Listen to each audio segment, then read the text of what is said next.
The mother of one of the 13 American soldiers killed in Afghanistan due to the Biden administration's incompetent withdrawal was completely banned from Instagram after she posted a tribute to her son, detailing his service and his bravery, and also included that his life was cut short because of Biden's incompetence. 20-year-old Kareem Nakui, who had just been born when the U.S. invaded Afghanistan in 2001, whose mother's grief is now compounded not only by the loss of her son by this disastrous withdrawal, but Instagram doesn't like what she has to say about it. She did what you're not allowed to do in communist-controlled countries. She questioned the legitimacy of Dear Leader, which, as you know, is a violation of the terms of service on the big tech platforms today. Of course, this despicable act of censorship made headlines across the country, and so Instagram reinstated her account and said that it was banned just by mistake. It's always just a mistake. If anybody has a case for inflicting emotional distress,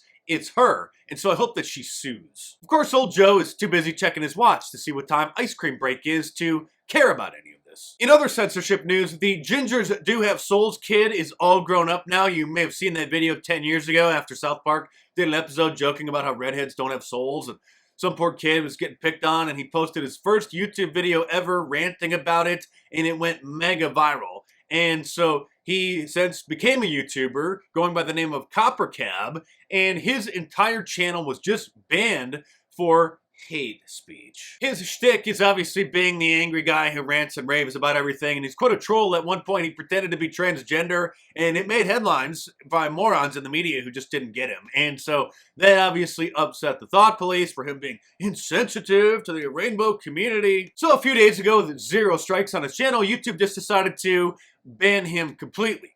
But because he is the Gingers Do Have Souls kid, who a lot of people on YouTube are familiar with, or at least remember that video, a lot of people came out supporting him, and so YouTube did surprisingly restore his channel. And if that happens to me, just know that I'll be at rumble.com/MarkDice. I haven't been posting over there lately, but if you're on Rumble, subscribe to the channel just in case. It's sort of my plan B, my backup. If anything happens to me here, find me over there. Of course, the Marxists are upset about these alternative platforms and the fact that they allow free speech and are quite viable and popular.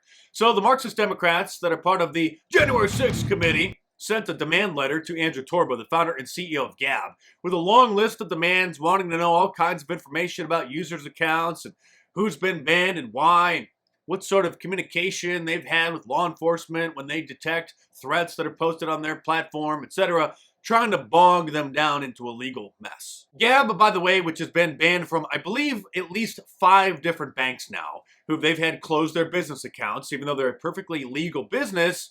In America, you can't operate a social media platform that actually allows free speech in accordance with the First Amendment. Also, Chase Bank just canceled Michael Flynn's credit card, not because he was making the payments late or that he had exceeded the balance, but because of what they said was a reputational risk by allowing him to have a credit card that's associated with them. They probably closed his bank account as well. You may recall 2 years ago, Chase closed the accounts of Joe Biggs, Laura Loomer, and others, of course, not citing any reasons. Joe Biggs, who I believe is still in jail without bail, waiting his trial for peacefully entering the Capitol on January 6th. Someone who should be in jail, however, is this Sacramento high school teacher who Project Veritas captured on video openly admitting that he indoctrinates his students to communist leftist ideology and actually gives them extra credit when they attend Antifa events. So like, yeah, when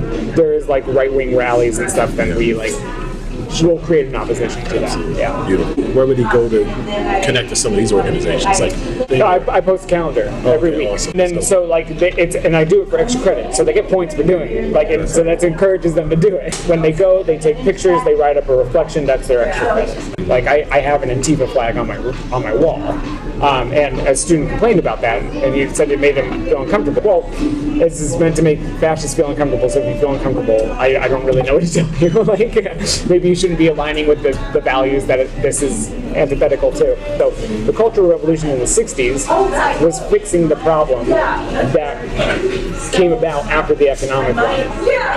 it ultimately failed, right? There was a lot of excesses. People were definitely shot in the streets that probably shouldn't have been. I have 180 days to turn them into revolutionaries. And that's the question. Yeah.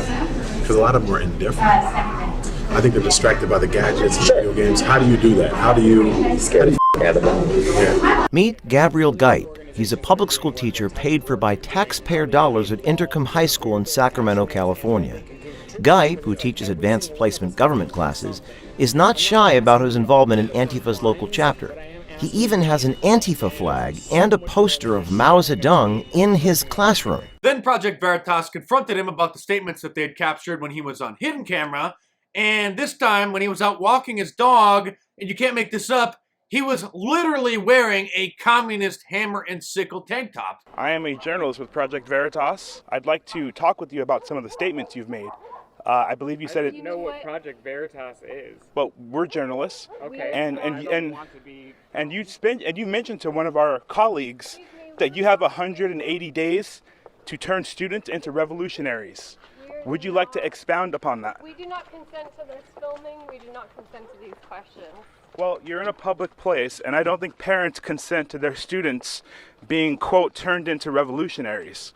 So if you'd like to give a comment on that, those newsworthy statements you've made, I think that would go a long way to resolve some concerns in the community. We would appreciate some distance. If you could step away, that would be... Well, Mr. Geip, if you could please just provide me commentary on these statements. I mean, a student voiced their uncomfortability in your classroom with the Antifa flag. Do you recall that?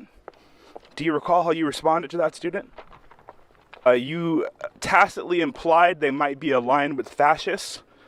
I mean, is this the kind of behavior in line with the mission statement of your high school?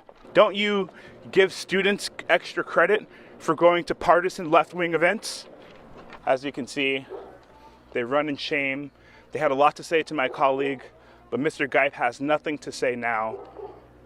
This is the face of radicalism.